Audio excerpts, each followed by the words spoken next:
Bonjour peuple de Dieu, c'est le pasteur Jérémia, aussi connu sous le nom de pasteur Loïc. Nous voulons écouter la parole de Dieu pour la semaine, mais avant tout, nous voulons commencer par une parole de prière. Alors en signe de révérence à notre Père Céleste, à notre Dieu, je vous prie de bien vouloir baisser vos têtes et prier ensemble. Père Dieu Tout-Puissant, Roi des rois, Seigneur des seigneurs, toi qui règnes au-dessus de toutes choses, le seul et véritable Dieu, le Dieu Tout-Puissant, Dieu de merveille, Yahweh, merci encore pour cette nouvelle occasion que tu nous accordes de pouvoir nous recueillir dans ta présence. Nous venons ainsi nous recommander entièrement en tes mains, corps, âme et pensée, l'air, l'atmosphère, tout autour de nous et en nous. Nous remettons toutes choses dans tes saintes mains, priant que tu prennes le contrôle de tout et que tu nous diriges durant ces moments, que tu nous captives dans ta présence. Et nous nous humilions devant de toi, sachant que sans toi, ces moments ne valent rien du tout. Tu es la raison même pour laquelle nous sommes là en ce moment.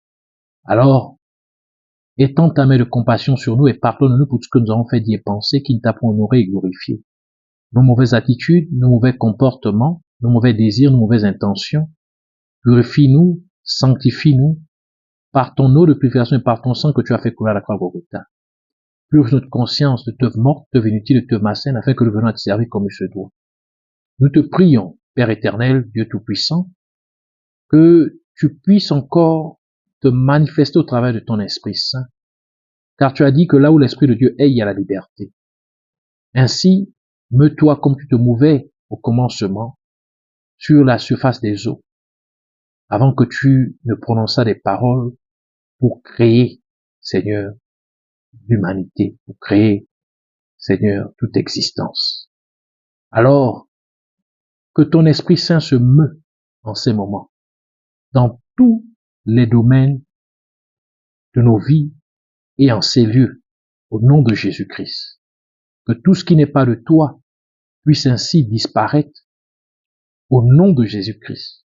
Nous remettons encore ce que tu as prévu pour nous. Seigneur, en tes saintes mains, conduis-nous dans la sainte doctrine de ta parole. Parle-nous, Seigneur, en vérité, car ta parole est vérité. Va à l'intérieur, Seigneur, dans la profondeur de notre cœur, pour déloger tout ce qui n'est pas de toi, tout ce qui voudrait étouffer ta parole, tout ce qui voudrait corrompre ta parole en nous, que tu puisses déraciner cela au nom de Jésus-Christ. Et nous opposons à tout ce qui s'élève contre la révélation de ta parole, qu'il soit lié, chassé, renvoyé dans les grottes de l'enfer, au nom de Jésus. Nous proclamons que Jésus-Christ est Seigneur, la gloire de Dieu le Père. Laisse que ta parole puisse encore nous bénir en ce moment. Au nom de Jésus, nous avons ainsi prié. Amen. Alors, nous allons prendre notre passage principal des Saintes Écritures dans le livre de Marc.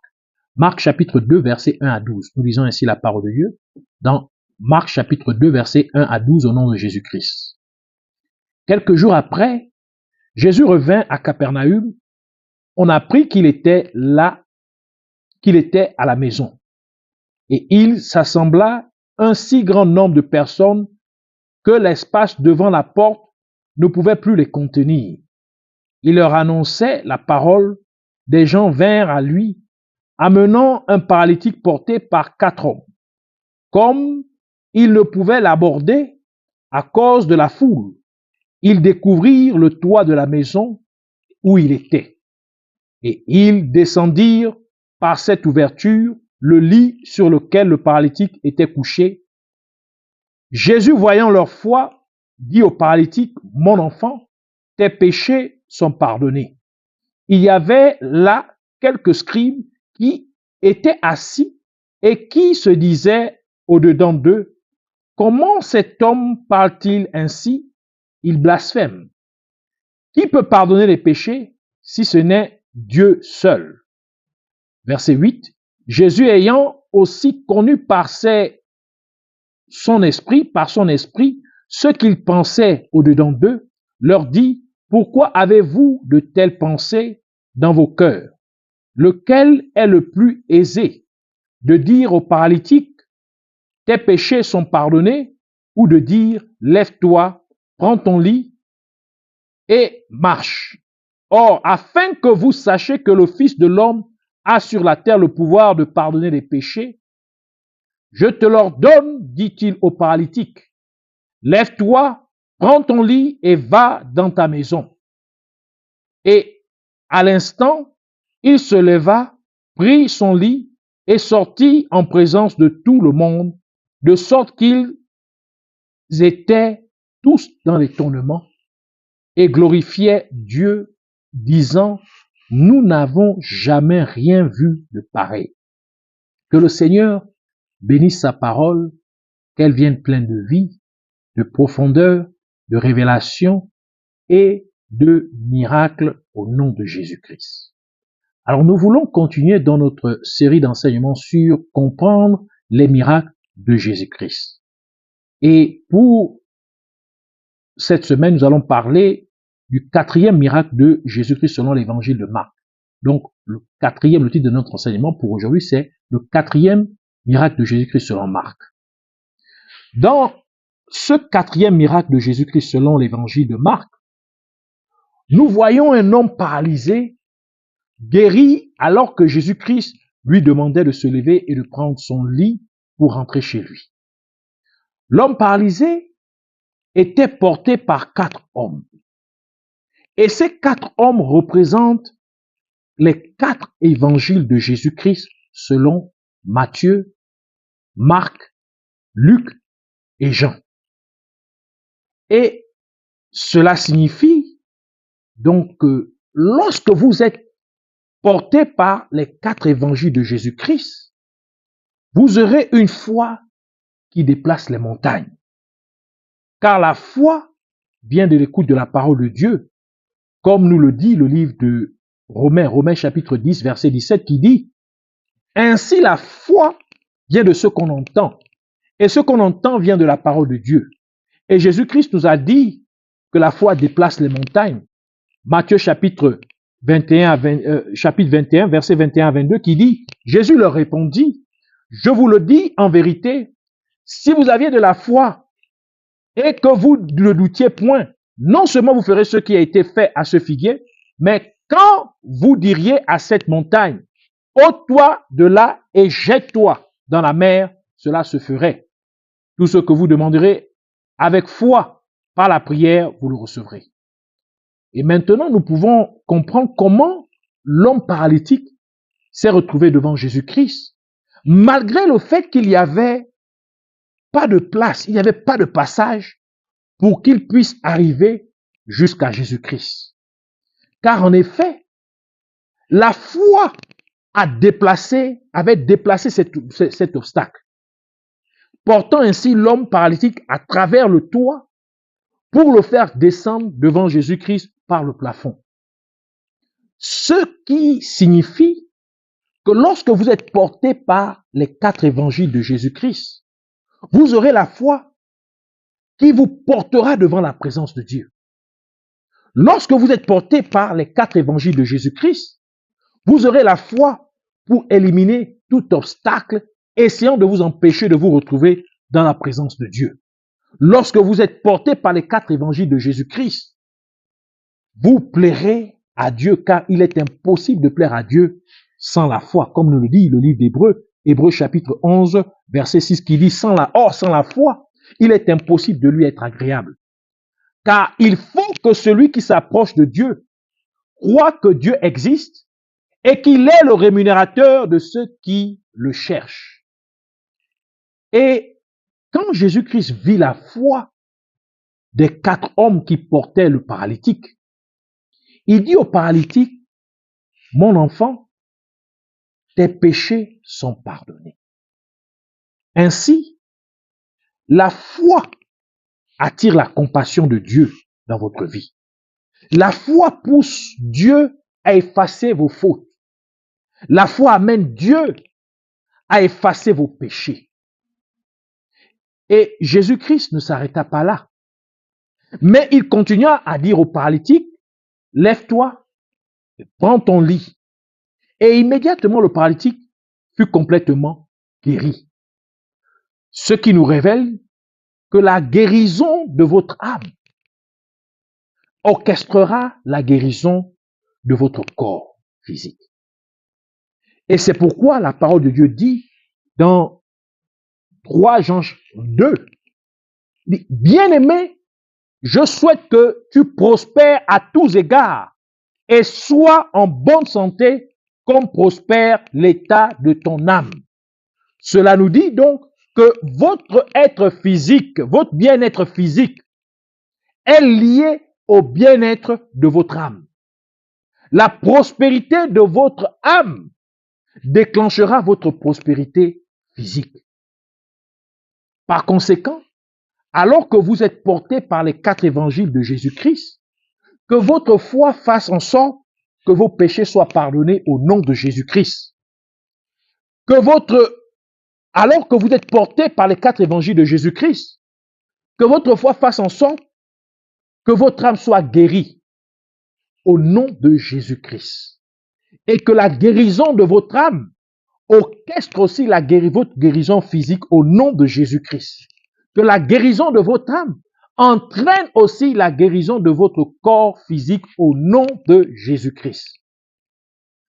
Nous pouvons également remarquer que lorsque le paralytique se leva et marcha, étant complètement guéri, les gens étaient stupéfaits au point qu'ils dirent qu'ils n'avaient jamais vu un miracle de cette façon. Autrement dit, lorsque vous êtes porté par les 4 évangiles de Jésus-Christ, votre foi produira un miracle qui surpassera tout autre miracle. Lorsque vous êtes porté par les 4 évangiles de Jésus-Christ, votre foi poussera Dieu à accomplir un miracle dans votre vie que personne n'a jamais vu ni entendu.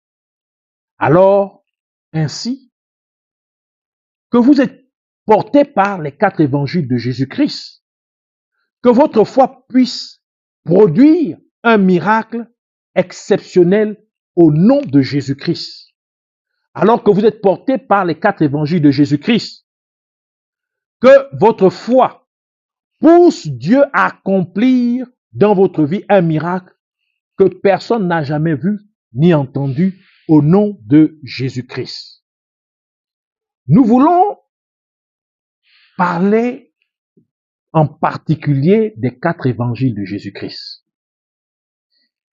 Les 4 évangiles de Jésus-Christ sont également représentés à travers les 4 êtres vivants qui se trouvent autour du trône de Dieu dans le ciel. Apocalypse chapitre 4, verset 6 à 8 qui dit « Il y a encore devant le trône comme une mer de verre, semblable à du cristal. Au milieu du trône et autour du trône, il y a 4 êtres vivants remplis Dieu devant et derrière. » Verset 7. Le premier être vivant est semblable à un lion. Le second être vivant est semblable à un veau. Le troisième être vivant a la face d'un homme. Et le quatrième être vivant est semblable à un aigle qui vole. Verset 8. Les 4 êtres vivants ont chacun 6 ailes et ils sont remplis Dieu tout autour et au-dedans.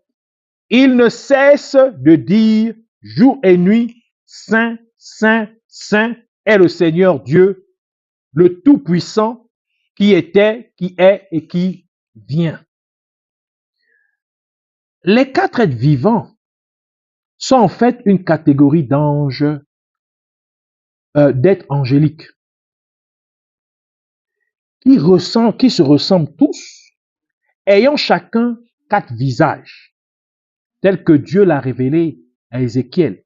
Ézéchiel chapitre 1 verset 10 qui dit « Quant à la figure de leur face, ils avaient tous une face d'homme. » Donc les 4 ont tous une face d'homme. Tous 4 une face de lion à droite. Tous 4 une face de bœuf à gauche. Et tous 4 une face d'aigle. Ézéchiel chapitre 10 verset 14 ajoute en disant « Chacun avait 4 faces. La face du premier était une face de chérubin. » Donc faisant référence à la face de veau ou encore de bœuf. La face du second, une face d'homme, celle du troisième, une face de lion, et celle du quatrième, une face d'aigle. Ceci est donc révélateur que ces 4 êtres vivants représentent en fait 4 facettes différentes du même être. Et puisqu'ils sont tous autour du trône de Dieu, c'est pour nous indiquer que les 4 facettes de ces 4 êtres vivants représentent chacune une manifestation de Dieu à travers la personne de Jésus-Christ. Et c'est pourquoi il fallait qu'il y ait 4 auteurs différents qui relatent chacun un aspect différent de la manifestation ou de la personnalité de Jésus-Christ.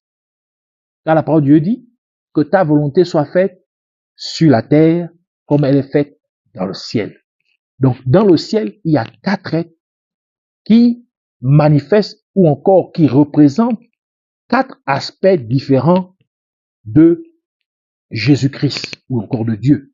Donc, sur la terre aussi, il devait avoir 4 témoins ou encore rapporteurs ou encore enseignants de la personnalité de Jésus-Christ qui devaient parler de 4 aspects différents de Jésus-Christ. Ainsi, chacune des 4 facettes des 4 êtres vivants représente l'un des 4 évangiles de Jésus-Christ. Alors, parlons du premier être vivant. Le premier visage est celui d'un lion. Et cela représente en fait l'évangile de Jésus-Christ selon Matthieu. Parce que Matthieu retrace la lignée de Jésus-Christ jusqu'à Abraham, tel que le premier verset du livre de Matthieu le décrit. Matthieu chapitre 1 verset 1 qui dit « Généalogie de Jésus-Christ, fils de David, fils d'Abraham ». Ainsi, le livre de Matthieu représente Jésus-Christ comme étant un juif, mais aussi comme un roi, car le lion est connu comme étant le roi des animaux. Et c'est pourquoi le livre d'Apocalypse fait référence à Jésus-Christ comme étant le lion de la tribu de Juda.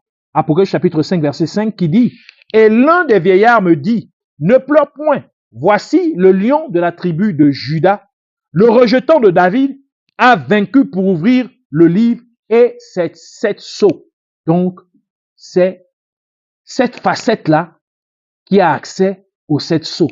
Cette facette-là qui peut briser les 7 sceaux. Pour dire que lorsque vous êtes porté par cette facette, donc par l'évangile de Matthieu, lorsque vous représentez cette facette, vous avez la capacité de briser les sceaux, capacité d'aller en profondeur dans la parole de Dieu. Ainsi, à travers la facette du lion, les 4 êtres vivants représentent l'autorité royale et suprême de Jésus-Christ.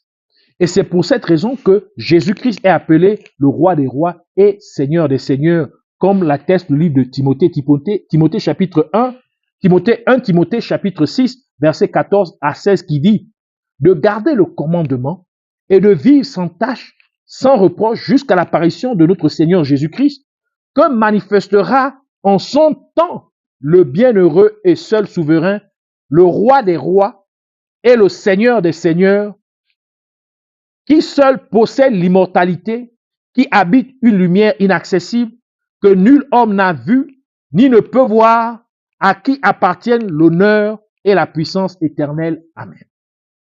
Cela signifie qu'à travers la face du lion, Jésus-Christ nous appelle, nous les êtres humains, à participer à sa royauté, alors que nous l'acceptons comme notre Sauveur et Seigneur. D'où le livre d'Apocalypse dit dans Apocalypse chapitre 1, verset 6, « À lui, dis-je, qui nous a aimés et qui nous a lavés de nos péchés dans son sang, et nous a fait rois et sacrificateurs.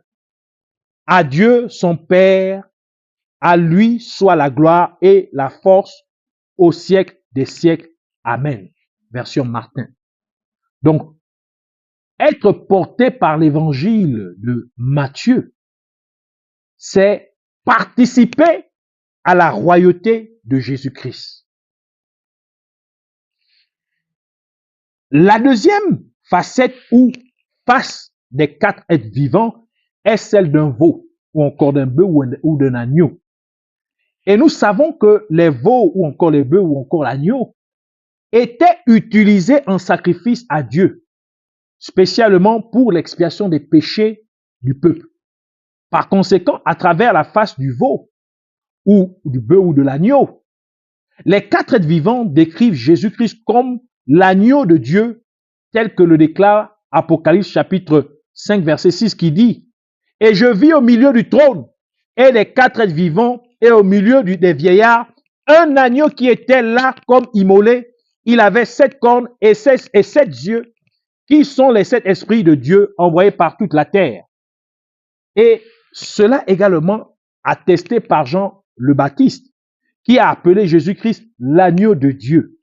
Jean chapitre 1, verset 29, qui dit « Le lendemain, il vit Jésus venant à lui et dit « Voici l'agneau de Dieu qui ôte le péché du monde. » Ainsi, le visage du veau ou du bœuf représente le livre de Marc, car l'évangile de Marc dépeint Jésus-Christ comme celui qui est venu servir Dieu le Père en tant que sacrifice pour le salut des êtres humains.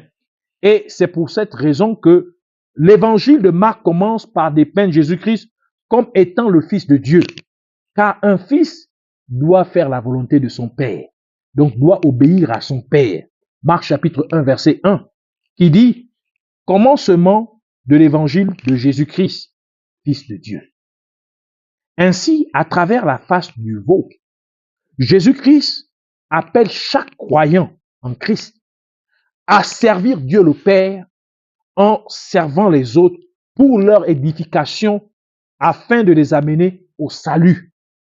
Ainsi, Jésus-Christ a dit ce qui suit dans Marc chapitre 10, verset 45. Car le Fils de l'homme est venu non pas pour être servi, mais pour servir et donner sa vie comme la rançon de plusieurs. Donc, au travers de la facette de l'agneau ou du veau, Jésus nous invite à être des serviteurs. Jésus nous invite à se sacrifier pour le salut des autres.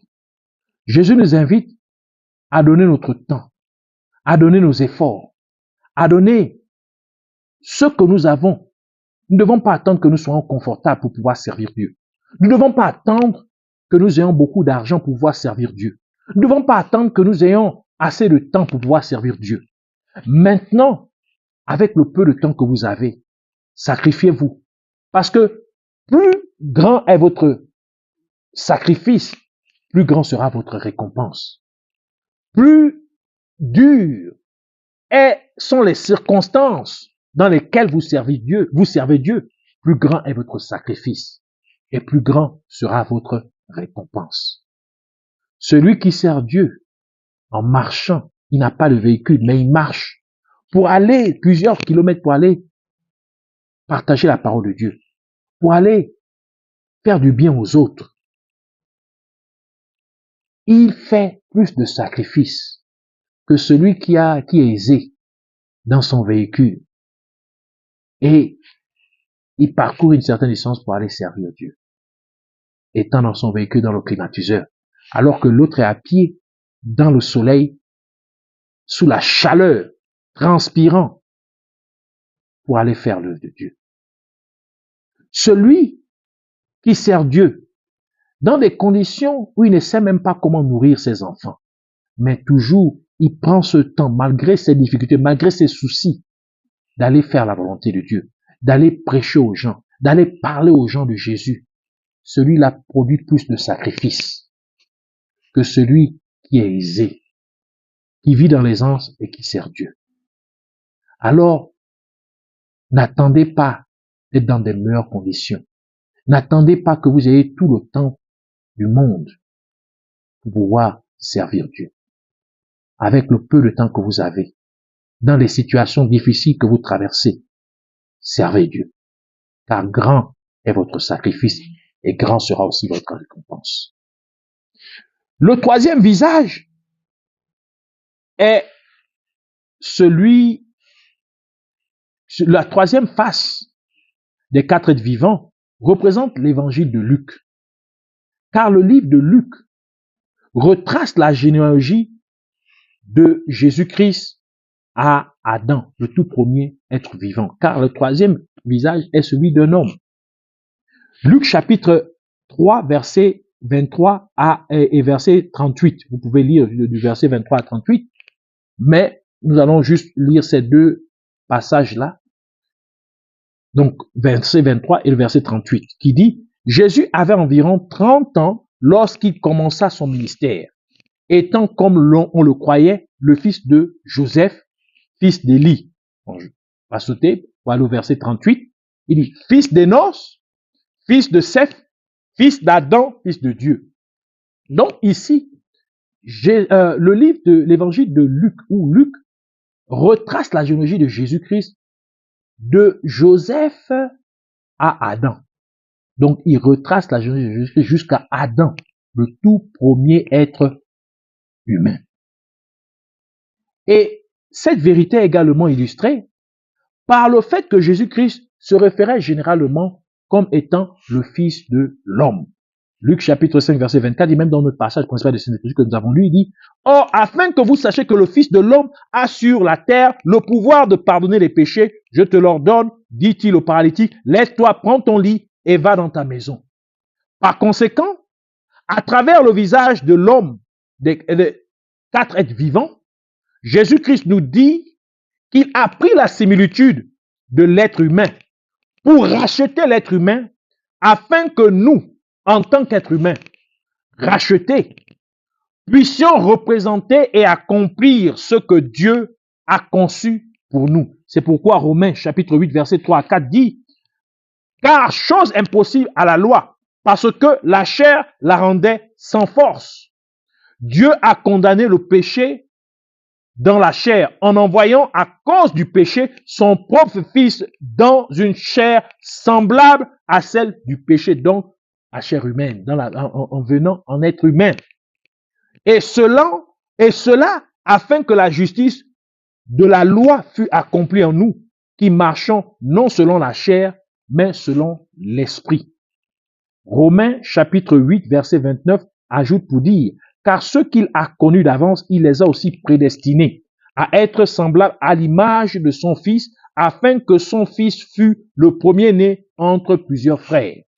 Ainsi, à travers le visage de l'homme, Jésus-Christ révèle en fait que nous, il révèle en fait ce que nous, en tant qu'êtres humains, étions supposés pouvoir accomplir ici-bas sur terre. Et maintenant qu'il nous a rachetés, Jésus-Christ nous a restaurés dans le plan originel de Dieu, afin que nous puissions être ce que Dieu nous a appelés à être, en exprimant notre plein potentiel en Jésus-Christ. Et c'est pourquoi Jésus-Christ a déclaré ce qui suit dans Jean chapitre 14, verset 12, en disant, en vérité, je vous le dis, celui qui croit en moi fera aussi les œuvres que je fais, et il en fera plus grandes parce que je vais auprès du Père. Donc, pour dire qu'au travers de la facette de l'homme, Jésus-Christ était en 100% humain, et étant humain, il est venu pour accomplir la volonté de Dieu le Père. Il est venu pour nous montrer ce que nous, êtres humains, nous étions censés être capables, être à mesure de pouvoir faire. Il est venu nous montrer ce que nous, êtres humains, nous étions censés être à mesure d'accomplir en Jésus-Christ, en lui. Donc, le quatrième visage, qui est aussi le dernier des quatre êtres, le dernier visage des quatre êtres vivants, représente l'évangile de Jean, l'évangile de Jésus-Christ selon Jean, selon le livre de Jean. C'est en fait la face de l'aigle volant. Car le visage de l'aigle volant exprime la divinité, de même que l'aigle vole au-dessus de tout autre oiseau. Il vole bien au-dessus de tout autre oiseau. De la même manière, Dieu réside bien, il est au-dessus de tout autre être, que ce soit les êtres visibles comme les êtres invisibles. Il est bien au-dessus de tout le monde. Et les quatre êtres vivants expriment donc ainsi le visage de l'aigle volant. Des quatre êtres vivants exprime la divinité de Jésus-Christ. Et c'est exactement ce que l'évangile de Jean nous dit dans Jean chapitre 1 verset 1 qui dit « Au commencement était la parole et la parole était avec Dieu et la parole était Dieu ». Verset 14 ajoute en disant « Et la parole a été faite chair et elle a habité parmi nous, pleine de grâce et de vérité et nous avons contemplé sa gloire, une gloire comme la gloire du Fils unique venu du Père. » Donc, en d'autres termes, la parole s'est faite chair en la personne de Jésus-Christ. Cette parole qui était au commencement avec Dieu et qui était Dieu. Donc, Jésus-Christ est Dieu. Donc, Jean nous présente Jésus-Christ comme étant Dieu.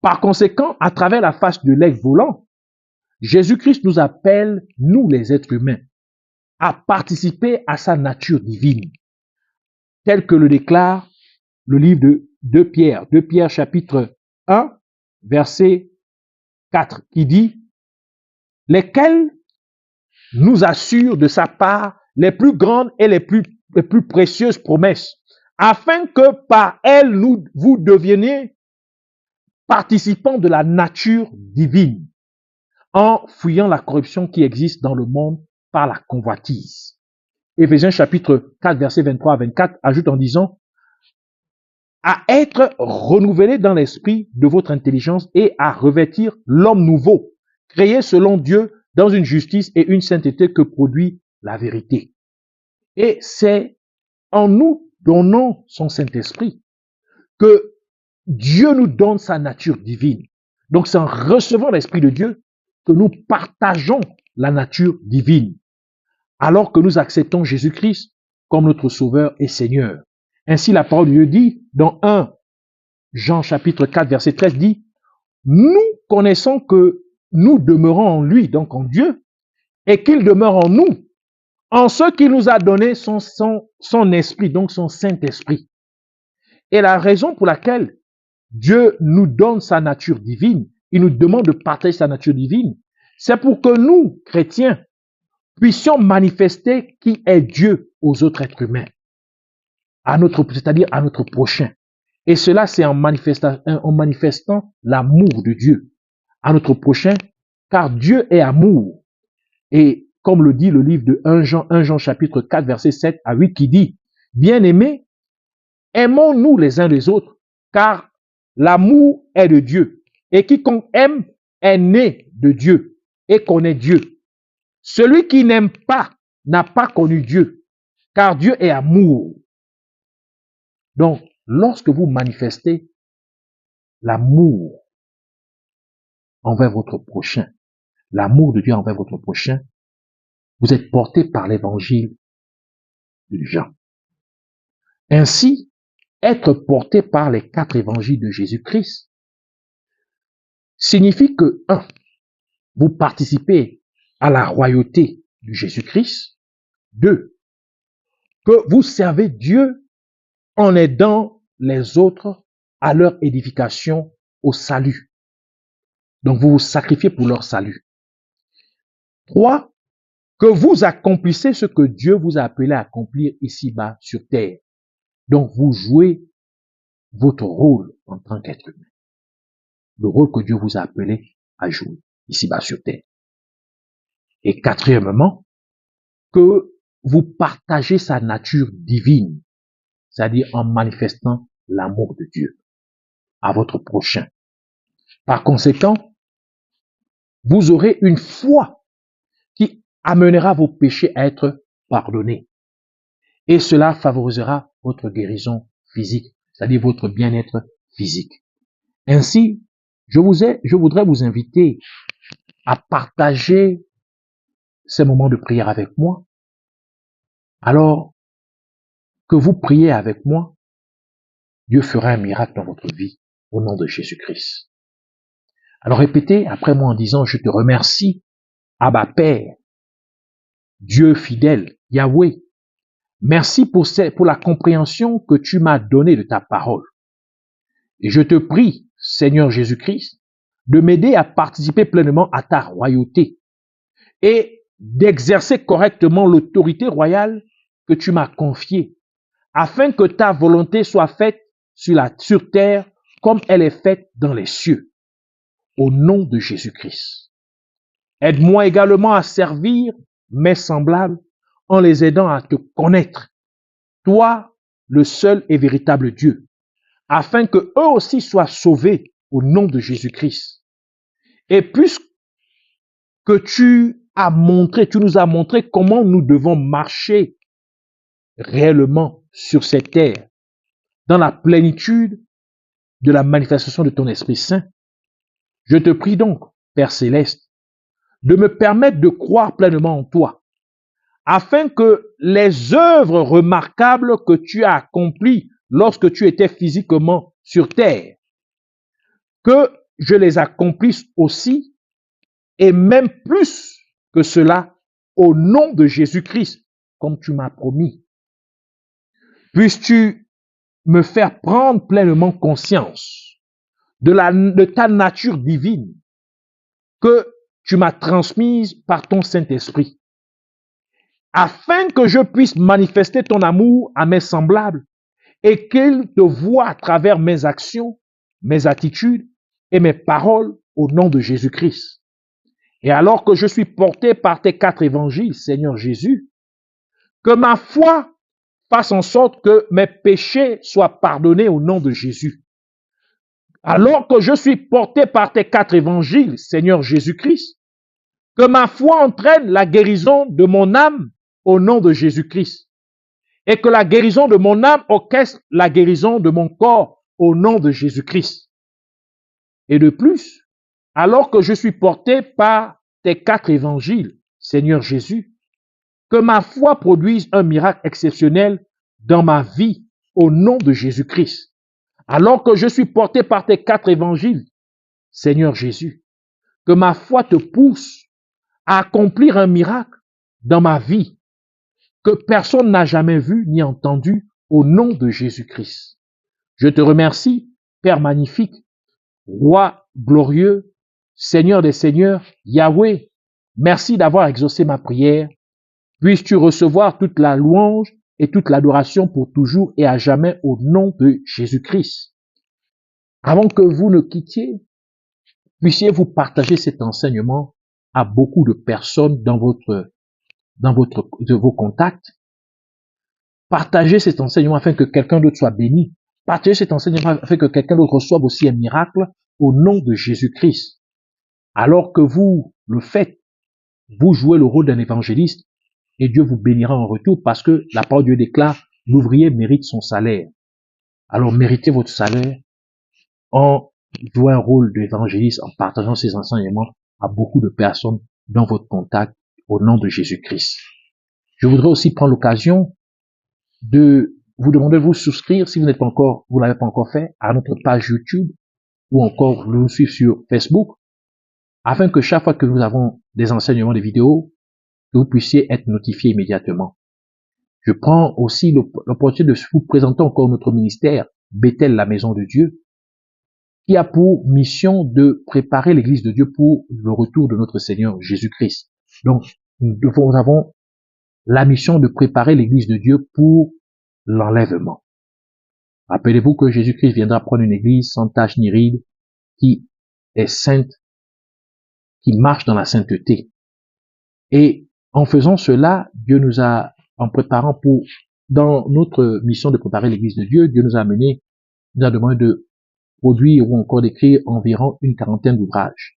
Jusque-là, nous avons déjà écrit et publié 10 ouvrages pour le corps du Christ, en français et en anglais. Donc ici, ça fait 20 ouvrages parce que chaque ouvrage, c'est bien une publication à part et entière. Donc chaque version est bien une publication à part et entière. Donc le premier ouvrage en anglais s'appelle Champion de la foi. Champion de la foi. Alors ici, nous vous enseignons comment devenir un héros de la foi. Le deuxième ouvrage est les 7 séries les 7 séries des dernières paroles de Jésus-Christ à la croix. Ici, nous vous révélons encore les derniers testaments de Jésus-Christ pour l'Église. Donc, qu'est-ce que Jésus-Christ a légué comme dernier testament? Parce que les dernières paroles de quelqu'un sont souvent prises comme étant un testament. Le troisième ouvrage est les 4 fleuves d'Éden. Les 4 fleuves d'Éden, donc les 4 fleuves du jardin d'Éden. Quels sont les mystères cachés derrière ces 4 fleuves? Important pour l'humanité, important pour vous. Quatrième ouvrage, Dieu et la création. Ici, nous allons en profondeur dans nos récits de la création, comment Dieu a créé. Si vous comprenez ces principes, vous pouvez aussi créer votre monde. Cinquième ouvrage est la signification prophétique du poisson. Ici, qu'est-ce que le poisson signifie dans la parole de Dieu? Si vous comprenez cela, vous pouvez mieux prier pour les gens autour de vous. Et Dieu vous bénira énormément. Le sixième ouvrage est 3 dimensions pour posséder et la volonté de Dieu. Alors, comment demander à Dieu?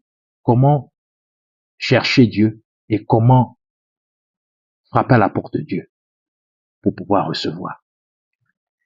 Le sixième ouvrage est les 12 clés de la Nouvelle Jérusalem. Vous savez que la Nouvelle Jérusalem a 12 portes. Donc, 12 portes qui insinuent 12 clés. Et pour y accéder, vous avez besoin d'ouvrir la porte. Donc, pour ouvrir l'une des portes, vous avez besoin au moins d'une clé. Ici, nous révélons les 12 clés. Ces 12 clés, donc, comment accéder au ciel? Si vous avez seulement, vous comprenez seulement une de ces révélations et que vous l'appliquez dans votre vie, vous avez la clé, vous allez accéder au ciel. Et dans ce même ouvrage, nous révélons les 12 forces cosmiques démoniaques qui tentent d'empêcher les chrétiens de rentrer au ciel, rentrer dans la Nouvelle Jérusalem, donc accéder au ciel. Nous révélons quelles sont leurs missions et comment les vaincre. Le septième ouvrage, c'est neutraliser Satan. Ici, c'est au sujet aussi du combat spirituel, comme le sixième ouvrage. Le septième ouvrage, je voudrais dire le huitième ouvrage, parle aussi du combat spirituel. Donc, ici, comment Satan a été chassé, Lucifer a été chassé du ciel, et comment aussi restaurer, récupérer attraper le voleur, ce que le voleur vous a dérobé. Comment attraper? La Bible dit que si le voleur est attrapé, il va restituer 7 fois plus ce qu'il a volé. Alors, ici, si vous comprenez ces principes, vous pouvez étudier cela dans la délivrance. Votre propre délivrance, sur la délivrance de quelqu'un, vous allez voir ce qui va se passer. Les 2 derniers ouvrages parlent aussi du combat spirituel. Le 9e ouvrage, c'est le combat contre l'Église de Dieu sur terre. Le combat contre l'Église de Dieu sur terre. Ici, nous révélons quelles sont les stratégies que le monde des ténèbres a mis en place, le roi des ténèbres a mis en place pour combattre votre vie, pour combattre l'Église de Dieu. Et le 10e ouvrage est Laisse mon peuple partir. Ici, c'est une prophétie, c'est prophétique, car Dieu est en train d'ordonner à Satan, il est en train d'ordonner au royaume des ténèbres de laisser son peuple partir, parce que c'est le temps de l'enlèvement. Nous vivons les temps d'enlèvement. Donc, il est temps pour l'Église de partir. Et ainsi, ces ouvrages sont disponibles sur Amazon. Vous pouvez les avoir. Les prix varient entre la version imprimée entre $7.50 et jusqu'à 15,49 pour les livres les plus volumineux. Alors, puissiez-vous passer votre commande. Si vous êtes ici en Afrique du Sud, vous pouvez nous contacter au 071 870 87 63 et vous pouvez avoir vos commandes. Les livres varient de 100 rennes à 175 rennes selon le volume de l'ouvrage.